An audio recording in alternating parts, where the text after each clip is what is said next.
Hello, hello, hello, and welcome back to the More Money Podcast. This is your host, Jessica Morehouse. Welcome back to the show. This is episode 313 of the show, and it is freaking cold outside. I don't know where you are, but I'm in Toronto, and it has been nonstop snowing, and I'm cold all the time. I don't know, maybe this is just like the Canadian in me, or I don't know, but I have like winter amnesia. I always forget how bad winter gets every single winter. I'm like, it won't be that bad. And then winter hits and it's damn cold.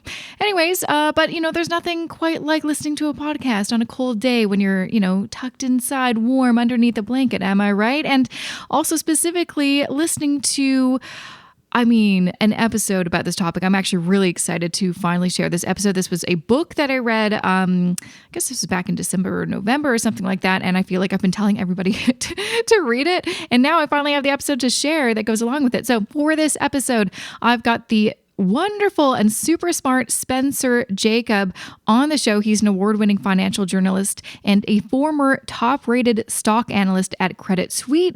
And he is currently the editor of Heard on the Street, the Wall Street Journal's financial and economic analysis column.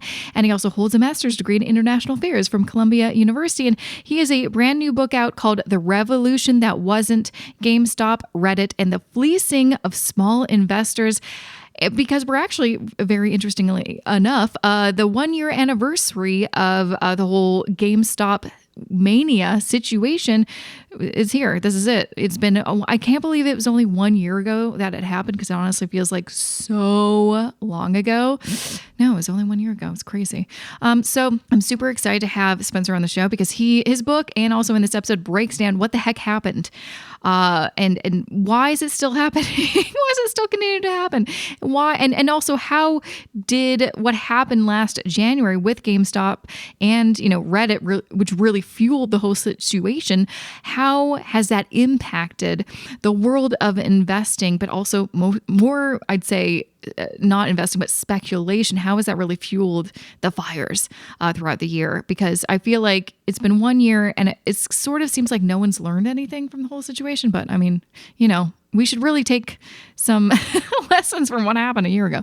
Anyways, I can't wait to share this episode with you. Of course, I'm going to be giving away a copy of his book as well. So make sure to listen to the end and find more information about that. But without further ado, I just wanted to share a few words about this podcast episode's sponsor, and we'll get right to that interview with Spencer. This episode of the More Money Podcast is supported by Oxio. Have you had it with the big internet providers in Canada? The contracts, constantly shifting prices, and customer service that will keep you on hold for hours? If only there was another option that could provide you with the same quality internet, minus all that other BS. Oh wait, there is. Oxio, a digital internet service provider that first launched in Quebec in 2019 and has since expanded to Ontario and British Columbia. Oxio is everything the big telecom companies are not. Heck, it's even in Oxio's manifesto that they want to be the first internet provider people actually like. So what makes them different? Well, they provide unlimited internet, no contracts, fast and local customer service, they don't sell your data, and they pride themselves in being radically transparent with their pricing. No, seriously. For all their internet packages, they show you the breakdown of where your money goes, from network costs all the way to how much the company actually profits. Not only that, Oxio's prices are typically lower than the average market price, so switching could mean more money in your pocket. That's actually why I'm making the switch to Oxio myself. Want to give it a try too? Well, just visit Oxio.ca and use promo code MOREMONEY to try out Oxio for free for 1 month. It's as simple as that. Once again, visit Oxio.ca, that's OXIO.ca, and use promo code MOREMONEY to try Oxio for free for 1 month. Welcome to the More Money Podcast, Spencer. I'm thrilled to have you on the show to talk about your book, which I could not put down. Thanks so much for having me, and thank you very much for saying that. You're so welcome. So you wrote the book, The Revolution That Wasn't: GameStop, Reddit, and the Fleecing of Small Investors, which like I mentioned before I hit the record button, I kind of read it like I was binging Netflix. I read it in a weekend and could not put it down, and then kept on stopping reading to tell my husband about like, oh, he's like, yeah, I'll read it later. So I really loved it. You did a great job explaining what the heck happened in January 2021 with the whole GameStop situation. And for me, I really appreciate it because even though, I'm in this personal finance space and, keep tabs on things, I am so not in the world of all of the Wall Street bet situations. I didn't know about Wall Street bets until, basically GameStop mania happened, because it is not really a place for someone like me, Right, Reddit yeah. in general. When I wrote it, so there are a few, when you write a book like this, it's for a mass audience. And, I was thinking, about people like my mom or my sister or whatever, and I wanted to make sure that someone who's educated but has no background in finance is able to understand it. But the people mostly who read early review copies do work in finance or even economics professors and things like that, and they liked it a lot too because it accurately explains what happened. And so the way that the story is told is that it's such an amazing story. And so it starts at the beginning, which is really before the beginning, before it was on our radar, and tells the story, as it sort of built momentum, and people didn't realize until very late what was happening. And then it was the biggest news story that week, basically, even after here in the United States, Joe Biden had assumed the presidency and all this stuff was going on. It kind of overtook that even. All the late night talk show hosts were talking about this. So, I wanted the book to tell the story of what went on, and that is important. But as the book goes along, I kind of, I don't want to leave people baffled by what's going on. And so there's a bit of an explanation. Every other chapter is basically an explanation of the kind of salient thing that was going on, either in social media or in finance, that was happening at the time. What's the role of influencers? What is a short squeeze? How did it work? What's a gamma squeeze, which was like a really important part of what happened. So I was very careful to sort of explain at the kind of relevant time, not to kind of drone on and lecture, but just to sort of not leave anybody in the dark. Yeah, no, and I think you did a really good job with that. I think why even people who weren't involved in what was going on, or just kind of from the sidelines like myself, who just only kind of heard about what was going on when it was happening, will enjoy the book because, like you mentioned, it started years before, January 2021. But also, I think for lots of people who, maybe don't go on Reddit, aren't involved in that kind of because there's a whole weird subculture that I had kind of no idea about. It was this thing that was kind of, bubbling to this boiling point and kind of shocked everybody. And I think what was important that I learned from your book was so many of the kind of news outlets kind of got it wrong what actually happened. It seemed kind of like the overall theme that you were kind of talking about is, the kind of subculture that was, Wall Street bets. They were very much thinking they were David against Goliath. They were trying to, stick it to the man, and they were really blaming hedge funds. But there's so many other kind of characters and people, and like you kind of talk about, right at the end, it's like the house always wins. I think everyone really thought, oh yeah, we're finally going to take over Wall Street, but Wall Street still got rich. And I think that's what I appreciate. It's like, we need to remember at the end of the day, at the end of the day, if you see people getting rich quick, it's not as simple as that. Not only is it not as simple as that, but times when people think that it's easy to outfox Wall Street are the best times for Wall Street. And there's a saying in investing that the four most dangerous words are, this time is different. And it's never different. And one thing, of course, this story is different. It has like all kinds of modern hues to it, like social media and free trading apps and smartphones that didn't exist 10 years ago, 20 years ago, 40 years ago. All these, there are lots of bull markets where a lot of people get separated from their money by Wall Street. The constant, though, is when people think that they've figured it out, that they've kind of taken on Wall Street, that's a good time typically for Wall Street, when lots of people can get into the market with their savings. And the different thing, I guess, this time, other than smartphones and social media and stuff like that, is that the bar has been lowered a lot in terms of, a lot of new people got in because of competition in technology. It wasn't possible 20 years ago to open a brokerage account with $50. No one would do that for you. It wasn't possible to buy 0.2 of a share. you had to buy at least an entire share, and you'd be paying a lot in commission to do it. It wasn't possible to open up this app on your smartphone and start trading right away with borrowed money. It wasn't possible to get approved for options trading in 2 minutes, and then start buying options, which are a complicated instrument that many people don't understand. I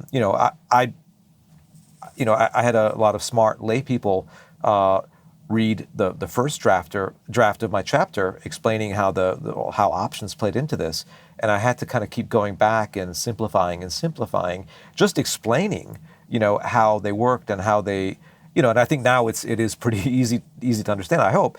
But I mean, that will tell you, like, all these smart people who are reading this who don't dabble in options, I had to kind of really explain pretty carefully how they played a role and how they work. And then you have people signing up for it in 2 minutes who are 19 years old, who have never had a stock account, and then they're using them, and they're just doing dumb stuff, and so it's kind of sad to see, and that's my main feeling from all this, is that it's sad to see a new round, kind of cohort of people coming in and kind of feeding their savings to Wall Street.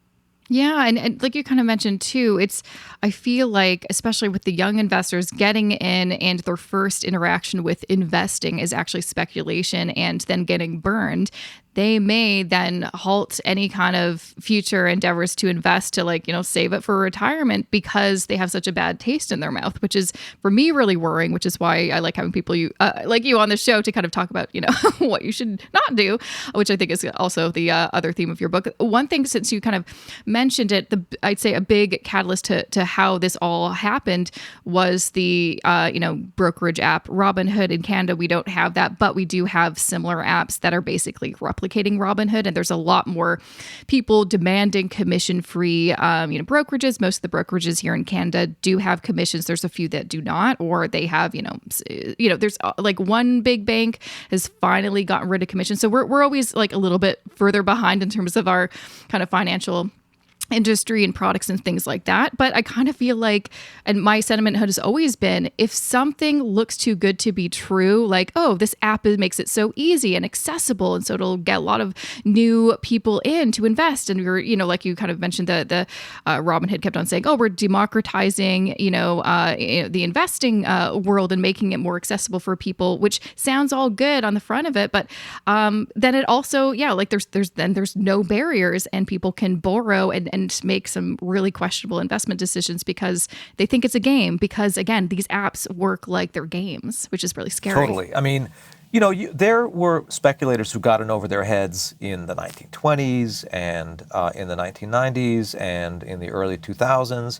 And so that's nothing new. And you can even go back to the 1720s in England, or the 1630s in Netherlands. I guess if you go back to the beginning of stock markets, that's kind of a never-ending story, and it was a lot more expensive, and the barriers to entry were a lot higher, and people did things that kind of enriched the people who kind of were in finance and not themselves. So that's not new, but this is when you make something free, then you kind of cross a Rubicon. First of all, it's, of course, nothing is free, right? I mean, it's like, we learn that about social media, and there's a real parallel there. Facebook is a lot of fun to be on, but it isn't free, because you are the product. The more active you are, the more you are the product. And really the same thing applies to these quote unquote free trading apps. You are the product. First of all, it's not free. It does cost something to process a stock trade, and you just don't see it. It's called free, but then it goes through a whole series of people taking their cut,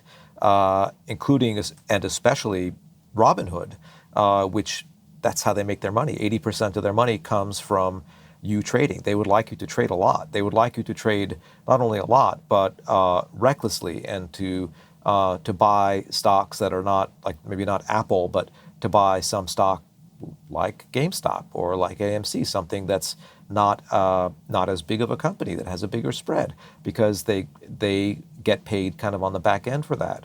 And when something is free, the thing is that, like, think about things today that we think about as free that weren't free, in history. I mean, you're a bit younger than me, but I remember when I was a kid, and you had to call somebody long distance, and my family didn't have a lot of money, and somebody would call long distance, like the whole family would be lined up, and then you'd have to talk really fast to get on the phone and whatever. I remember long distance calling.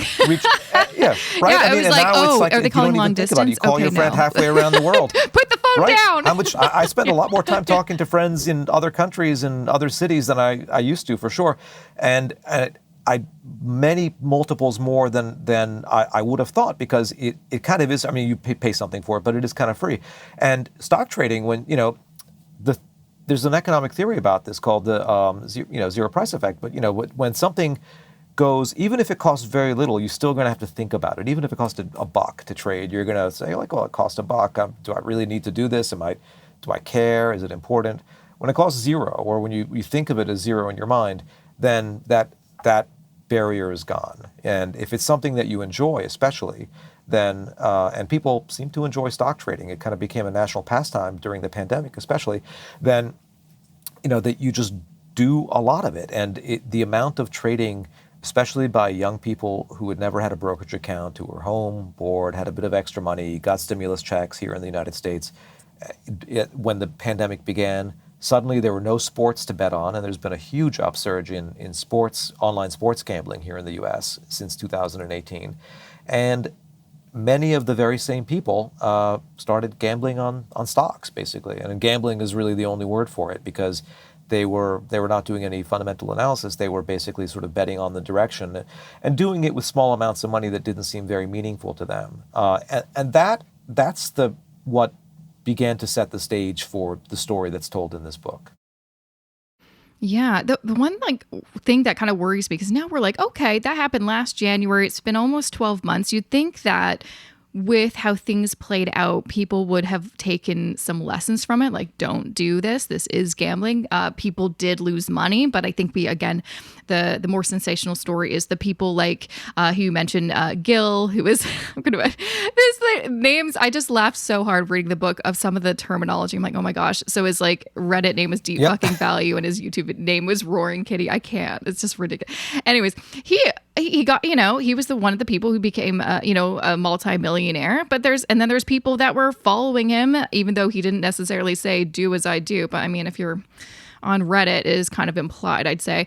They lost money, and you'd think that these people would then take an account of, like, okay, well, this was a bad situation. I'm not going to repeat this. But I've seen throughout the year, no, if anything, people are like, no, we're just going to find the next GameStop, the next situation to get rich quick. And for me, so just a little background, I started my personal finance blog, which started as just like, budgeting and just like very basic stuff. And then, has evolved. I started it 10 years ago. And so it's been very interesting to see the evolution of what people have been talking about, either just like, regular readers or, people in the media. And for a good chunk of time, index funds was like the cool, like maybe not cool, but like it was like the thing that people talk about. And I feel like in the past 2 years since the pandemic in like March 2020, no one's really talking about indexing as much, besides like the people that have always been talking about it, like myself. But it's all about, and especially for younger people in their 20s, I've had so many conversations over these past several months about this, is the idea of, getting rich quick, getting that, thing to 10x, cryptocurrency. Of course, you didn't really talk too much about it, but it's very similar, I'd say, to the GameStop situation. We're about,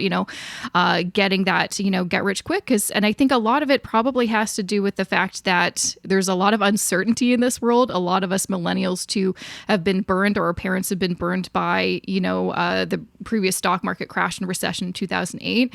It's interesting, but also for me, again, very worrisome that lessons haven't necessarily been learned. And I'm seeing so many repeat situations happening. And especially too, and you do talk about this in the book, the rise of kind of financial influencers. Like, I'm kind of technically one, but again, I talk about boring stuff like index investing and paying down your debt and budgeting and being responsible.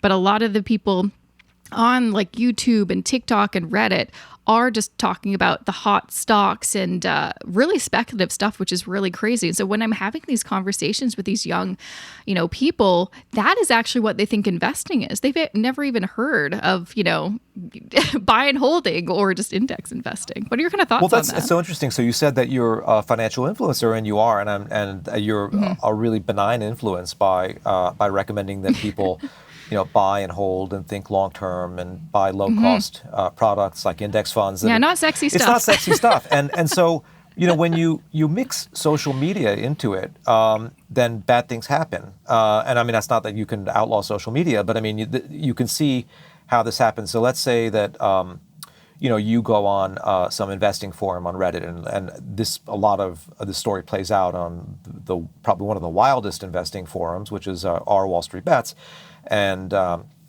then you go on it, and then another person goes on it, and you say, hey, I put 10% of my money into this index fund. I think it's really good value, da da da.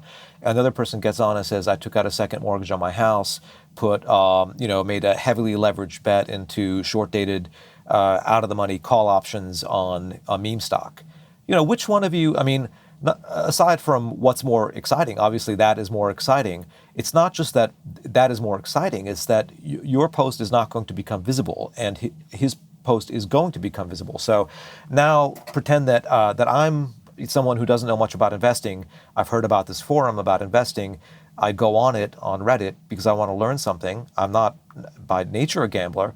I'm not going to see your post. Your post has not been upvoted.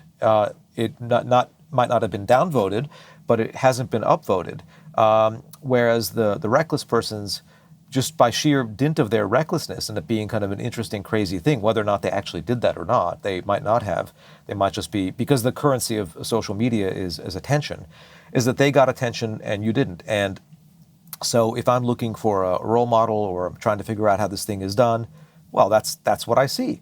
And so it is really unhelpful. And you asked earlier, so what's the upshot of this? Like what happens to these young people? I mean, and I think they're probably going to fall into a few different buckets. I think there are some people, I mean, obviously a few will have made quick money, but I mean, they say success is the worst teacher, right? I mean, if you made, there are people who send me hate mail when I write about this and say, screw you, I made all this money. Yeah, you're just jealous. Well, who were you working for? And I mean, the thing is that even if you make money early in one of these things, if it convinces you to keep on going back to the casino, and they're out treating it like casino, then the long-term results are unlikely to be good. Then there are people who lost money, but who might keep on going back to the casino, as many degenerate gamblers do, even though they regularly lose money. And I mean, I hate calling the stock market casino. It generally is not, but I think in this case, it's a more apt description, right? I mean, the stock market is a place to match up savings with companies that need it, right? I mean, the stock market is not a bad place, but that's kind of not how they don't really kind of have not learned that. And then there are people, I think, who will have lost money and learned their lesson. But then what lesson do they learn? There's some who are going to say, you know what, I'm just going to get rich. I'm going to buy something simple and forget about it, which was the best lesson to take away from this. And if you have an early bad experience and that's the lesson you take away, then that's great. I hope more people do. It's an expensive lesson, but more expensive. It could be worse. And then there are people who, unfortunately, are going to have a really expensive lesson, which is the stock market is crooked, it's rigged by fat cats, and I'm just not going to play. I'm going to stay out of this. And they're cutting themselves off from this long-term wealth creating opportunity, which is too bad. Yeah, it's really, it is kind of concerning. Yeah, people. And yeah, there's just so much, there's so many storylines and so much going on that under the surface of the GameStop situation, it was kind of crazy. One thing that I think the reason that I was kind of out of the loop, especially is I'm a woman and it is a very male dominated culture, especially Wall Street Bets. Was it, you said some stat, it was 98% male or something. It was very high proportion to men. And I think part of that too is there's a certain also subculture of this stock, people know it's stock bro culture where it's all about kind of one-upping each other. And it is, again, not about building wealth over time. It's kind of just about showing your account, screenshots, even showing the money that you've lost apparently is a thing that you do. And it's is it all just to get attention? Is it all just to get confirmation from your peers? Is it just to be part of a community? I almost kind of feel that's part of it. It's you just want to be part of something. It is part of it. It's that part of it is a bit surprising and different, is that, there's this, it's called loss porn, where people will show screenshots of their accounts. I mean, can you imagine showing? Absolutely not. To me, it's a private thing. I wouldn't. I mean, obviously, even if you don't want anyone to know. Yeah, exactly. Even if your name and account number, and even if you're behind an anonymous thing, why would you show it? But that's that. Younger people are much more open to doing that, and so it is what it is. And especially on Wall Street Bets, it became more of a thing a few years before our story begins, because there were people who claimed to have made a lot of money or lost a bunch of money, done sort of reckless things, and then turned out that they were making it up. They kind of got a lot of attention, and so the kind of proof of trade is what it's called. Showing a screenshot that you actually did it. I go into the case of a guy who is actually Canadian, who you mentioned early in the book, who was one of the real characters and on Wall Street Bets, and wrote an ebook about it, and kind of had them all on tenterhooks, but then made the whole thing up. He says, where he was like, he live streamed himself having a nervous breakdown because he made some huge all or nothing bet with all his money on Apple earnings. So I mean, it's weird, but the showing that $1 million in your account.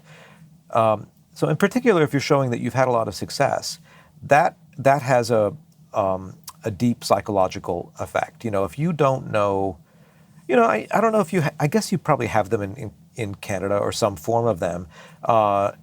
They used to be on TV a lot late at night. If you were an insomniac, there are these infomercials where you'd have some guy pull up in a Rolls Royce in front of his yacht or in front of his mansion with a beautiful woman on each arm, and tell you about how he made a lot of money and you can too, and just order these DVDs or these cassettes or whatever. And that's called social proof. And the same thing is at play when, whether or not that you intend for it to be or not, when you show a screenshot of your account. You made a lot of money, you have a lot of money, or you made a lot of money. And so clearly you're someone to be emulated, someone who knows what he is talking about, because you've made all this money. And the key influencer in all this thing really did not intend to do that, I don't think, who was Roaring Kitty, aka Deep Fucking Value, who made a tremendous amount of money, who was more sophisticated than 99% of these people, who was really ignored through most of the story as he was building up this bet, and then kind of was discovered and became the sort of the center of attention, became the most famous person on the internet for a while, because he had made this bet and he wouldn't sell. And every day he was just leaving so much. He had gone from like nothing to a huge amount of money to over $50 million at one point, and he just kept his bet riding. And so he was an inspiration to all these people. And I don't think that his intent was to get rich by having them all ride his coattails. It just wound up that way. Oh, I can't say for sure. Can't get into his mind. He certainly wasn't discouraging them. Like, that's the thing. He says he wasn't, he didn't explicitly say, do as I do, or hold on like I'm holding on. But that's the thing. It's like, he did obviously have influence. And that's one of the things that I kind of was a bit irritated. I'm like, he didn't discourage people. He didn't say like, hey, there's these risks involved, Yeah, no, he didn't. I mean, and it's hard to say if there's any remorse there. I mean, because he was, of course, he was sort of, oh, I'm just one of the kids, I'm one of the whatever, and he was, he actually is a registered broker, although he did not have clients. He had a chartered financial analyst designation, which is a very difficult thing to get. Takes at least a few years of study and about 1,000 hours of work to get.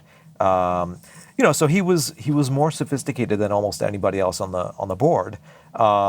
Yet he spoke their language, and so I think that he probably should have understood what was going on. But of course, it all happened at the end. If you kind of look, you go back to when basically nobody was paying attention to him. It's all there in the record. His videos are there and his posts are there. He just kind of assumed he was being ignored. He was just doing it for himself, really, and the couple of dozen people who happened to tune in who probably didn't understand half the stuff he was talking about. Yeah, well, that is like the concerning thing, is like, you'd think he would have known better, just that he Well, first, and that's like the biggest issue I think with like, social media and like people getting their information just from social media and forums like Reddit is everyone's anonymous. He was anonymous for pretty much the whole time until it all really, peaked. And he pretended kind of, or didn't, again, clarify that, hey, he is a CFA, and that's a very hard designation to get, but he also works in the financial industry. So he is actually part of, he is kind of the man, or he works for the man, but he was pretending like he was, oh no, I'm trying to work against the man, but he was actually, so I'm just like, it's just one of those things where it's, I think people just wanted something to believe in. And another kind of theme that I felt, reading your book was the idea of like war, revolution, fighting against evil. And I think, again, it's like people maybe because of just like what's been going on in the world the past several years, they wanted something digital, I guess, because we couldn't really leave our houses to believe in and to fight against. So you felt like you were doing something. And, we all, kind of hate, there's always this kind of hate against the ultra wealthy, and we feel like they're evil and they're just taking advantage. And we thought this was maybe an opportunity to kind of flip the script, but in the end, it didn't. And like all the characters, it's like no one really knew what was going on. But just once there's like this kind of group that becomes bigger and bigger, it's a huge wave that's kind of difficult to stop, I guess. And people said, oh, this is like Occupy Wall Street. And I mean, it kind of is. I mean, in terms of the sentiment that's at the core of it, because there's this sort of like, let's tear this place down, screw these guys, except you're doing it with your money. You're not doing it You're doing money. it with your own money, and you're using your brokerage account as a weapon. So this whole thing came to my attention.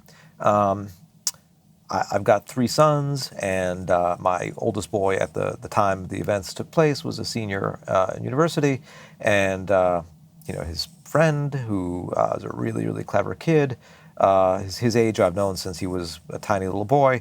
My son comes over to me and says, "Oh, Dad, are you going to write anything about Gamestop?" I was editing for the Wall Street Journal, editing at home because we were in COVID-19, and I was like, "Why would I write anything about that?" He's like, "Oh, my friend Sean bought the stock, and he doubled his money in the last couple of days." And I'm like, "Well, really?" It's like, and I looked it up, and I had been kind of had half an eye on Wall Street bets for about a year at that point, because some stock would go up a ton, and then later you'd say like, oh, because it had been talked about on Wall Street bets, and it was all kind of very funny. Sometimes bankrupt companies would double or go up tenfold, stuff that like clearly had no value, like somebody was going to be left holding this bankrupt company at the end, and so I was like, oh, well, tell Sean, like, he'd, probably, I mean, I don't want to give out investment advice to anybody, but like, I would not really hold on to that. I mean, but then the thing that really piqued my interest, he said, no, he's not going to sell. I said, what do you mean he's not going to sell? Like, that's not what you buy stock. You buy stock to sell it, especially one that doubled. He said, no, because all these people are buying it and they're not going to sell.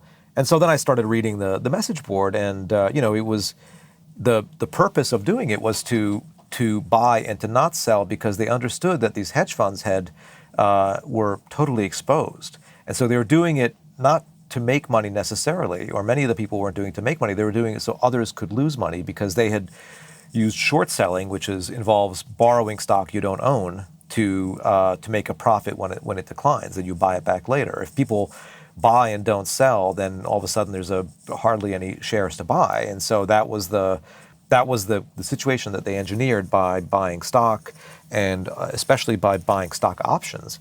And so what these people were trying to accomplish, many of them were trying to accomplish, was to cause others to lose money. And that became as important, or in some cases more important, than them making money. They thought that they would make money in the process, but they were buying the shares, and especially buying the stock options of GameStop, and then it expanded to a broader list of companies that if they made them go up, and if they wouldn't sell them, then in theory these hedge funds would lose a ton of money, and they did. I read about one in particular that lost about $6 billion in a few days, one of the most successful hedge funds on Wall Street, as a result of what they did. And so did they win? Did they stick it to the man? Well, not really, because other hedge funds made a lot of money off of this. So What? Yeah, and the hedge fund managers too. I think a lot of people think that these hedge fund managers who are like they're rich, they've got the yachts, let's stick it to them so their fund doesn't make money. Well, they're still making money no matter what. Yeah, I mean, Gabe Plotkin, who's at the center of this, he had made personally. He personally made the year before this, when the whole year that all these young people got into the market and pumped stocks up and created a lot of volatility. He made $860 million. I mean, how would you like to make $860 million? There's no star athlete in the world. There's very few people in the world who have ever made that sort of a paycheck in a single year. And then he did personally lose a lot of wealth. Most of the people who lost money, by the way, were like university endowments, pension funds, and stuff like that. First of all, you didn't. So really, it's the little guy that still lost money, because those are the people that would benefit from those pensions. Yes, indirectly they lost money. Yeah, because those are the main investors in his fund, for what it's worth.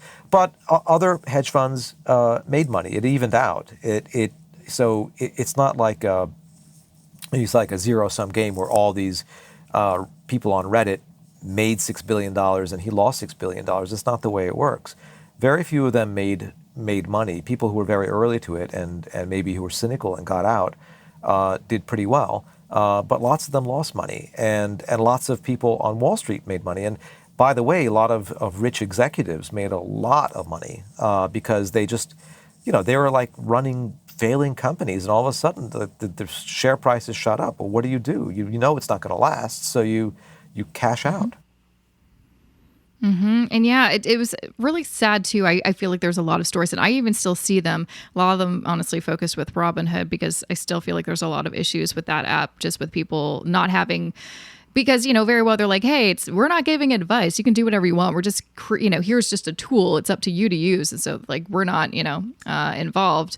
But so many people, again, just get in there and just start making, crazy moves and borrowing and not understanding. And I just see still so many stories of people losing their house. Or, there was that story of that one, young 20-year-old who committed suicide because he didn't understand, the risk that he took with his investments. And it's just it's frustrating, because it's like I see where people were coming from. They thought that they were doing something kind of worth fighting for, but really it's that the rich people still got rich, and the people that actually were probably the most hurt, because they really didn't have that much money to begin with, and they're playing around with like the little money that they did, are all the little people that are involved in the whole situation in the first place. Totally. And I mean, and the analogy between Robinhood and some of the more harmful social media outlets, not the ones they weren't designed to be, neither one was designed to be harmful. But then when you become a billionaire, like the founders of Robinhood did, and the founders of Facebook did, and whatnot, and then you have teenagers committing suicide because of the way the algorithms work, or you have you design Robinhood to be more and more effective. So, let's have confetti. Let's have a lottery ticket-like element when you sign up, where you get a random stock. Oh, let's get them to sign up their friends, and then they get another free share of stock. Let's show the most trending stocks. How do we design this thing to get people as active as possible? I mean, there are many studies have been done that show that the more frequently you check your account, and definitely the more frequently you trade in a brokerage account, the worse you do. It's a well-trodden ground, right? And active Robinhood users check their accounts 8 times a day. That's like as much as Instagram, you know what I mean? Yeah, I mean, you probably should check your account not even 8 times a year, if you have a brokerage account. I mean, you should kind of, as much as you can, automate things, because the more often you look, first of all, the more often, the way they design their app, you're going to see what's trending, right? 10 most active stocks. Like, well, it's not there because it's a useful service. It's there because they want to create FOMO. Oh, this thing's up 15%, and I missed it. Let me jump on the bandwagon. Maybe I can get another last 5 or 10%. And that's how people again and again described it to me, is like they'd see something moving. They didn't even know what it was. They didn't even know what the company did. Who cares? It's going up. People are buying it. I'm going to jump on. And then some of them were cynical and said, I'm going to jump on for an hour and get out, or a day and get out. And some of them felt like this must be like, maybe this is the next Tesla. I mean, but they didn't know anything about it. And it's designed to sort of to make you have that kind of itchy trigger finger, and also to make it really, really easy to make the decision to buy or sell something, because you hardly need any money to do it. And the more you trade, the more they make. That's their business model. So just like people who put, I don't know, conspiracy theories on Facebook, and then it rises to the top, and like, well, we don't endorse those conspiracy theories. Like, okay, you don't, but I mean that's the way it works. That's the way it's designed. You could design it a different way, but you'd lose money if you did that. And Robinhood would lose out to other brokers that have copied it if they made it less desirable to trade. Their whole business is based on how often you engage with it. It doesn't matter if you make money. What matters is they don't want you to lose money, but really what they want is you to use the app a lot.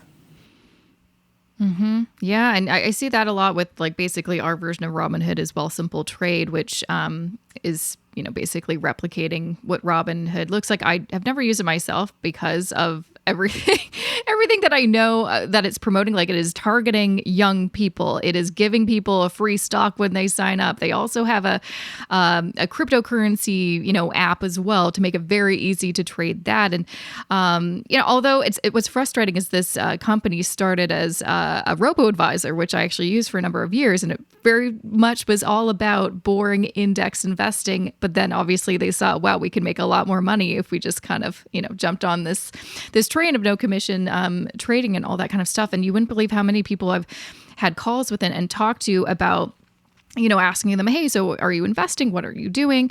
And often I hear, oh yeah, I use a Wealthsimple Trade. And I'm like, what are you investing in? They're like, oh, just playing around with a few stocks. And they use the term playing around. I'm like, but it's not playing, it's your real money. And if you lose it, you lose real money. And I think that's the thing that I really, again, I'm going to be focusing a lot more conversations in the next year about, is just this idea of getting back to kind of the basics of what does investing and wealth, building mean. It's not entertainment. I know there was actually a line in your book that I'm like, oh, I'm going to underline this. It's like, if something is, if it feels like it's entertaining or exciting, you're not investing. That is not. Yeah, unfortunately, I'd love for it not to be the case, but yeah, it shouldn't be entertaining. And what I tell people is like, I have given like a lot of talks to, typically like Wall Street Journal reporter shows up, I don't know, like at a big, like an investor convention or something, and people want to hear you talk about stuff. And I talk about personal finance topics a lot. It's an older crowd almost always. There are a handful of young people, but it is people in their, like, men, probably 3/4 men in their 50s and 60s and even 70s, who are interested in investing. And, they're a more conservative bunch, of course, but they also want to, it's a great intellectual exercise to invest, right? And so I get that. I would love to, if I had a different career than being a journalist, to go and, I don't know, be like a hedge fund manager or something. It's fun. It's great to try to, because you're kind of playing this game against everyone else in the world and trying to make money. And so what I tell these people who are very into finding some hidden gem, overturning some rock and finding something, is like, that's not really going to help you. There's a chance, of course, that you'll hit the jackpot, but the averages are against you. So if you really want to, if you just can't keep yourself away, if you need to do that, if you need to kind of play the game, you know what? Take some, how much money you need. Take some share of your money, whether it's 5 or 10 or 20% or whatever, that if it vanished tomorrow, you could eat and pay rent and whatever and live without, and use that and make that your play money, and then don't go beyond that. And then I wish you the best of luck with that, but don't treat that as your play money to sort of to go in and invest, and then have the rest sort of completely off limits, and get that out of your system. And it's obviously it's not the case with these young people, where they're actually using all of their net worth, which is not very much, to do this. Mm-hmm. Yeah, no, that's very good advice. And that's what I tell people, the exact same thing. It's like, there's nothing wrong with buying individual stocks or doing some, speculation or something like that. But yeah, you don't bet everything in your bank account. Limit. It's just like the same as like buying lottery tickets. You could win, but also most likely you're going to lose money. So please do not like put your whole paycheck on them. Just like be sensible about it. Now, before I let you go, because honestly, I really liked your book. I think every young person, especially who is just getting into investing, should read it, because I think it's so relevant to what we're seeing online today, just to get a different perspective that they're probably not hearing from some of the platforms that they're on getting this information. Before I let you go, what is like one piece of advice or just something that you want young investors to know? You gave some really great ones, but anything else? Like, you said you have some sons. What would you tell them? Well, my sons are pretty tired now of hearing me lecture them.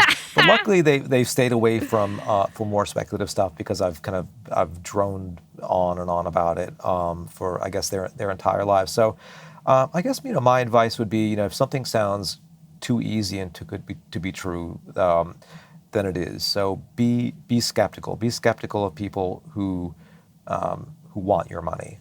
Always be skeptical of people who want your money.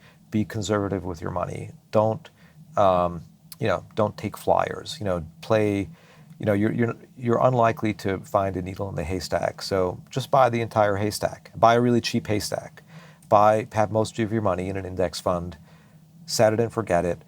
Don't worry if the stock market's down 30%. Don't go crazy and borrow money if it's up 30%. Just slow and steady wins the game almost all the time in this world of investing.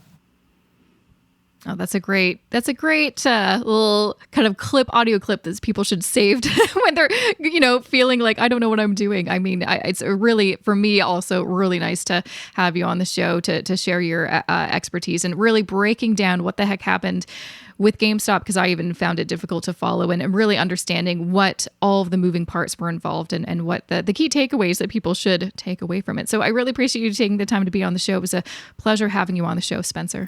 Thanks so much for having me.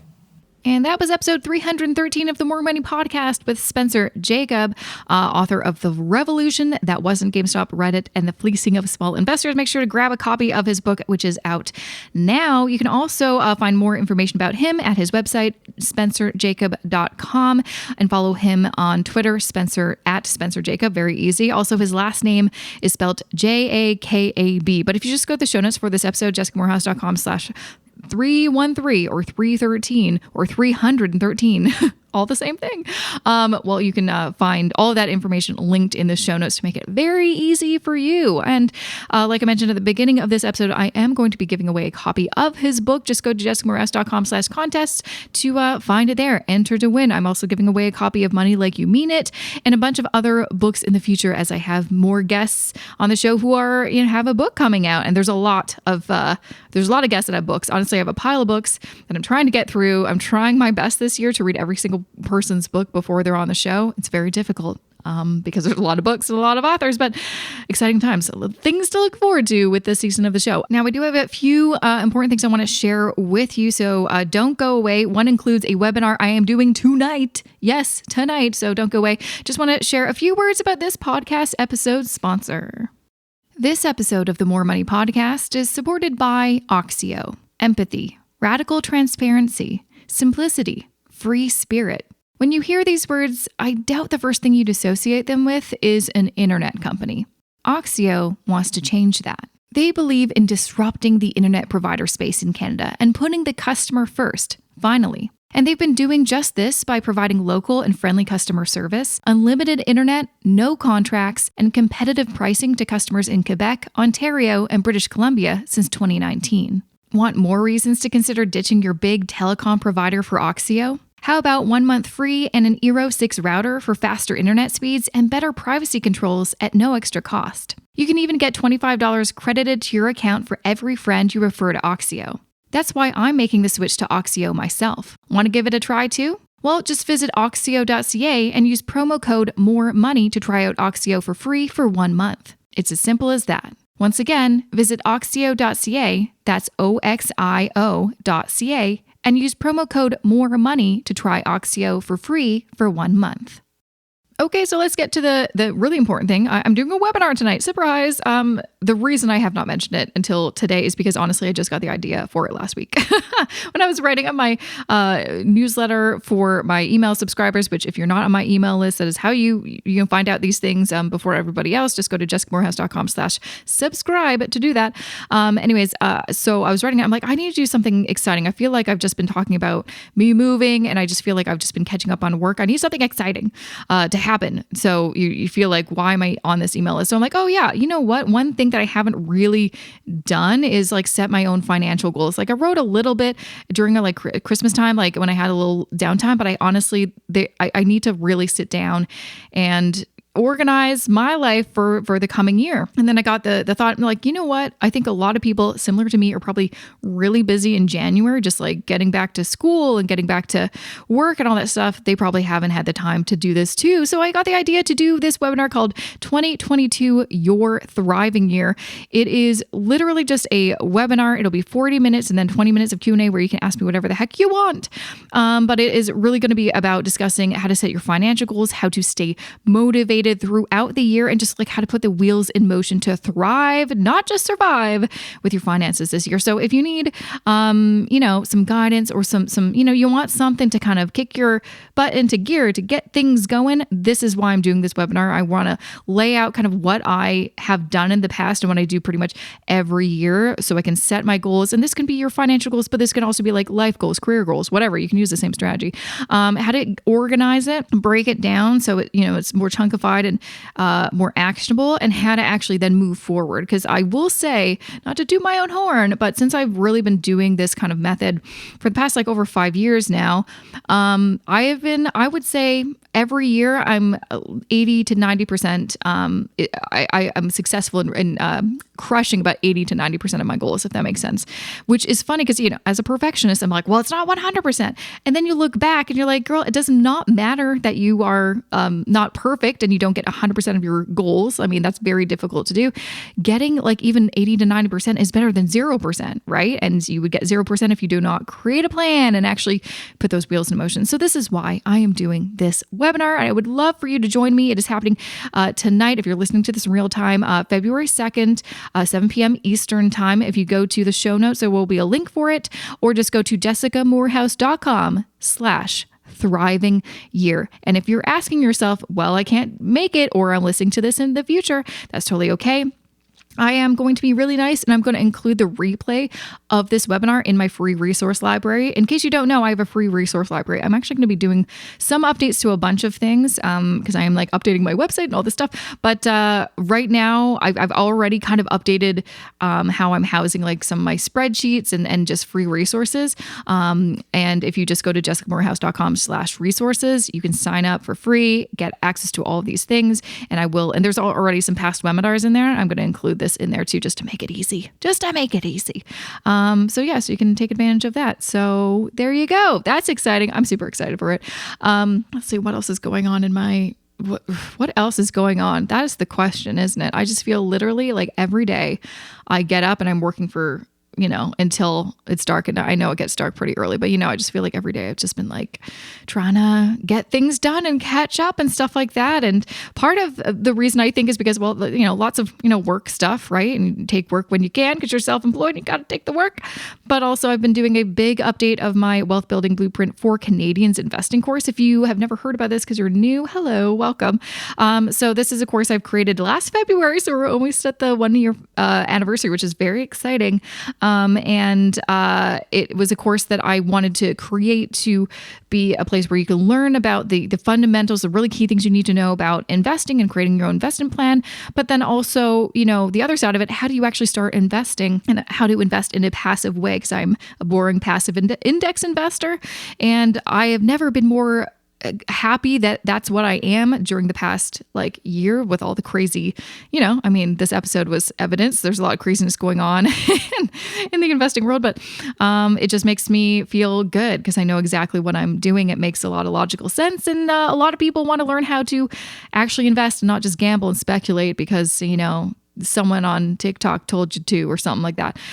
So anyways, if you want to learn about how to actually build wealth for the long term, invest in index funds, and feel confident about what you're investing in, well, that's why I created this course, Wealth Building Blueprint for Canadians. If you go to jessicamorehouse.com/WBB, or again, there will be a link in the show notes, jessicamorehouse.com/313, you can find information about what the curriculum is, student testimonials, and then you can apply to the course. Once you apply, if you're approved, then you get on a call with me, and then we have a nice little chat to see if this is the right step for you in your investing journey. So it is, not everyone's approved. It really is about people that are wanting to learn this stuff and apply it, and that this is like the right fit for you. So if you're looking to learn about meme stocks or NFTs, this ain't for you. We don't do that.